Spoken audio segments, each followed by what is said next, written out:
What you doing, buddy? You got water? You got food? Well, that's good. At least you're not going to die in here, are you? Okay. All right. We'll get somebody to help you.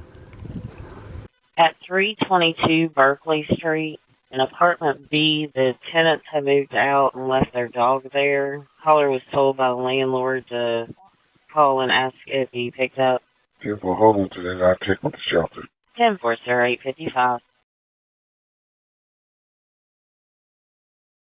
Vandalia Terrace Apartments.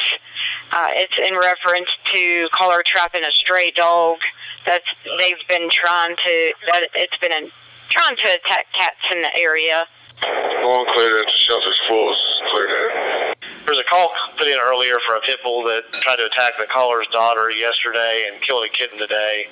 The caller currently has the dog trapped inside of her residence in a room. It's not letting the dog out.